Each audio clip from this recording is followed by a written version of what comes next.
kugira ngo umuntu abe mukuru w'igihugu cyangwa se perezida wa repubulika, buri wese ahita yumva ko biba bimusaba byibuze kuba yaranyuze mu mashuri kugira ngo ayobore neza buri kintu cyose gikorerwa mu gihugu cye. Ariko muri Afurika tuhasanga abantu babaye abakuru b'ibihugu batarigeze biga na busa, yewe bataranakandagiye no mu mashuri abanza. Bagiye baba ishusho z'ibihugu byabo ndetse baba ibirango by'amateka y'umugabane wa Afurika, buri wese mu buryo bwe. Ni abahe banyafurika batigeze biga n'ikiburamwaka ariko bakazamuka kugeza babaye abakuru b'ibihugu? Mbere yuko nangira, niba ari ubwa mbere urebye video yacu, ntuzaze kubanza gukanda subscribe kugira ngo utazajya ucikwa na video nziza dukora. Natinze, reka nangire. Jacob Zuma yayoboye Afurika y'Epfo, igihugu cya mbere kivuga rikijyana muri Afurika ndetse kikaba n'igihugu cya kabiri gikize muri Afurika. Igihugu cye cyonyine muri Afurika nicyo kiri mu bihugu bitanu ku isi bifite ubukungu buzamuka ku kigero gihambaye, cyangwa se les 5 puissantes nations émergentes du monde. Bikaba ari ibihugu bitanu byibumbiye mu itsinda ryiswe BRIC, bigizwe na Brazil, Uburusiya, Ubuhinde, Ubushinwa ndetse na Afurika y'Epfo. Jacob Zuma yavutse kuri 12 z'ukwa kane 1942. Ise wa Jacob Zuma yapfuye afite imyaka 5 gusa. Naho nyina yakoraga akazi k'ububoyi mu gihe cya apartheid. Nyina wa Jacob Zuma ntiyari afite uburyo na bumwe bwo kwishyurira umuhungu w'amashuri ngo yige. Jacob Zuma yatangiye gushakashaka imibereho akiri mutoya cyane, akora imirimo yamwinjizaga udufaranga dukeya cyane. Yabayeho igihe kinini ari umukene, ariko ibyo yakoraga byose agashyiramo ingufu ndetse n'umuhate. Mu 1959 Jacob Zuma afite imyaka 17 gusa yinjiye bwangu mu ishyaka rya ANC cyangwa se Congrès National Afrique. Ishyaka ryarwanyaga irondaruhu ryakorerwaga muri Afurika y'Epfo. Bidatinze kubera ibikorwa bya ANC, Jacob Zuma yakatiwe imyaka 10, igifungo cye akimara iruhande rwa Nelson Mandela wari warakatiwe imyaka 27, bakaba bose baragikorewe muri gereza ya Robben Island. Ni Nelson Mandela wigishije Jacob Zuma gusoma no kwandika aho bari muri gereza.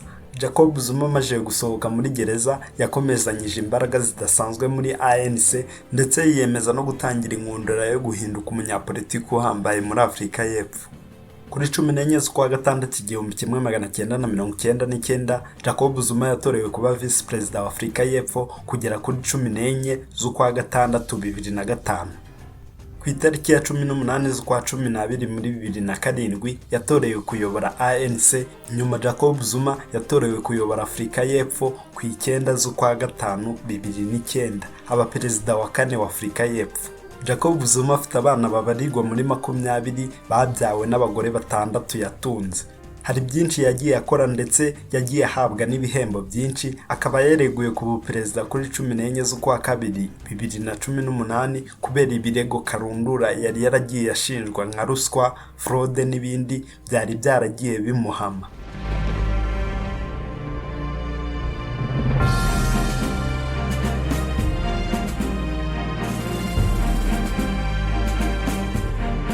Idi Amin Dada yavukiye muri Uganda mu 1924.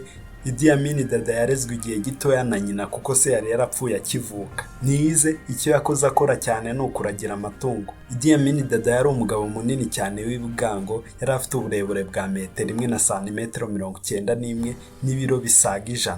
Yamenyekanye cyane ku izina rya Idi Amin Dada Ume, ariko akivuka yabatirijwe mu idini ry'abakatolike, ababyeyi bamwita Idi Ao Ongo Anga. Yaje kujya mu idini rya Islamu yitwa Idi Amin Dada. Idi Amin Dada yabaye umuteramakofi ukomeye cyane ndetse ayobora abandi bateramakofi bose imyaka 9, ari uwa mbere muri Uganda. Imbaraga ze nyinshi no kuba umushyushya rugamba uhambaye byamuhaye uburenganzira bwo kwinjira mu gisirikare cy'abakoloni b'Abongereza. Ubutwari bwe, umusaruro nagereranywa n'umuhati ukomeye cyane ku rugamba byatumaga uko bwije n'uko bukeye anezeza ababaga bamukuriye. Ibi byatumye Idi Amin Dada azamuka yihuse mu mapeti no mu cyubahiro yahabwaga mu gisirikare cya Uganda, dore ko mu 1959 yahawe kuba afande wo mu cyiciro cya kabiri. Uyu akaba ari wo mwanya umusirikare wa mbere ukomeye w'umwirabura uwo ari we wese yabashaga guhabwa mu gisirikare cy'abakoloni b'Abongereza.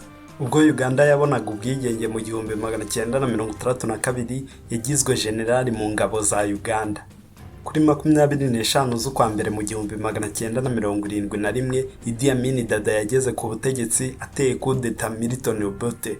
Idi Amin Dada yahise aniyita umugaba mukuru w'ingabo zose za Uganda, umugaba mukuru w'ingabo za Uganda zirwanira mu kirere, ndetse aba n'umuyobozi w'ikirenga w'ingabo zose za Uganda. Idi Amin Dada ku butegetsi bwe yahinduye ibitabarika mu itegeko nshinga rya Uganda. Ubutegetsi bwe burangwa no kwirukana abanyaziya, kwihinduka abayisiraheli n'abanyaburayi bamufashaga, atangira gufashwa na leta ya Gaddafi, ndetse na Zaire yayoborwaga na Mobutu Sese Seko.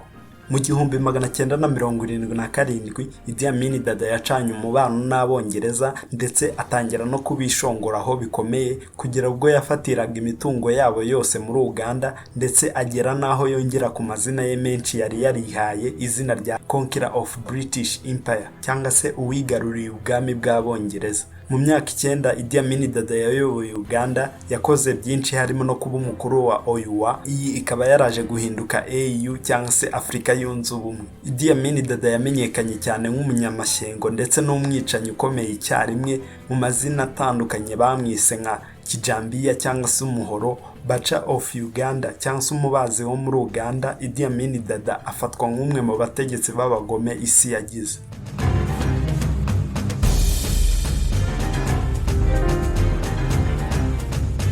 Etienne Yadema Nasimbe yabaye perezida wa gatatu wa Repubulika ya Togo imyaka 38 yose, kuva kuri 26 z'ukwa 12 mu 1967 kugeza kuri 5 z'ukwa 2 2005. Asigaho umuhungu we Fureg Nasimbe ukiyoboye kugeza amagingo ye. Yadema Nasimbe nawe ntiyari yarigeze akandagira mu ishuri.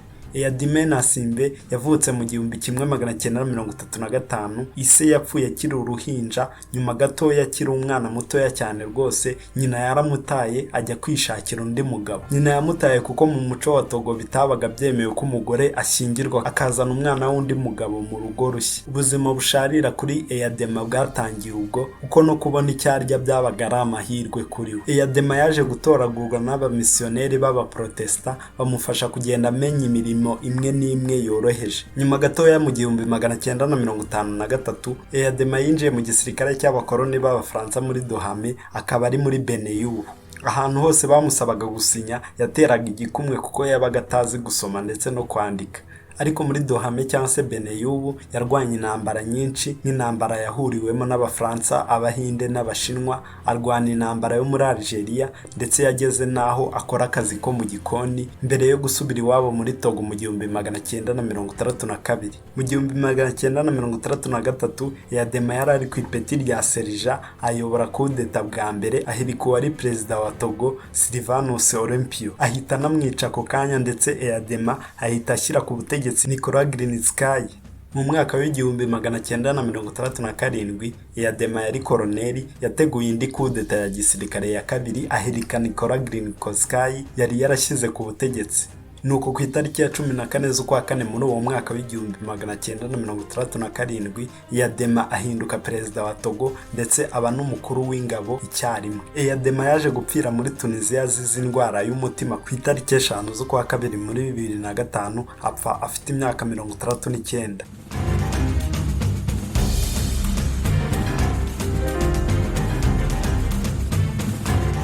Samuel Kayodo wo muri Liberia nawe ntiyigeze agera mu ishuri. Samuel Kayodo yabuze ababyeyi be, aba imfubyi akiri mutoya cyane. Yinjiye mu gisirikare cya Liberia afite imyaka 18 gusa. Mu 1979 yari sergeant chef.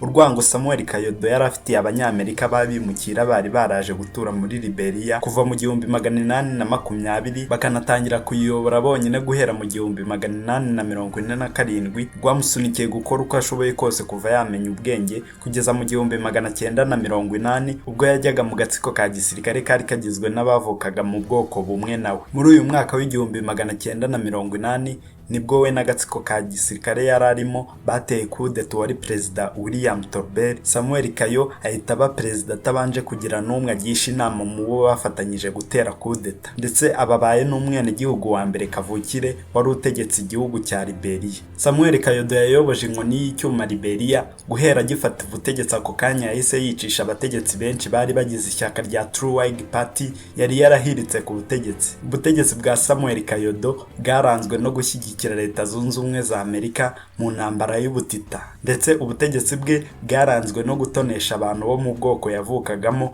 bw'abakra, dore ko abenshi yabinjizaga mu gisirikare no mu buyobozi bagahabwa imyanya ikomeye. Ibyo byatumye abandi baturage ba Liberia badahuje ubwoko na Samuel Kayodo batangira kwigomeka. Mu 1989 muri Liberia hatangiye intambara z'amoko z'urudaca. Nyuma mu 1990 nibwo abari barigometse kuri Samuel Kayodo bayobowe na Prince Johnson ndetse na Charles Taylor waje kuba perezida wa Liberia mu 1997. Binjiye muri Liberia banyuze muri Cote d'Ivoire barwana na Samuel Kayodo, baranamufata bamwicira ku karubanda muri uwo mwaka w'1990.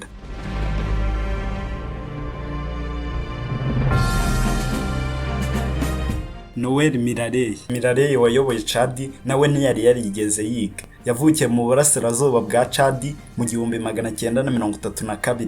Akiri mutoya cyane yinjiye mu ngabo z'abakoloni b'Abafaransa. Discipline ya gisirikare yamurangaga ndetse no gukora icyo bamusaba vuba kandi neza byamuhesheje kugenda azamurwa mu mapeti vuba.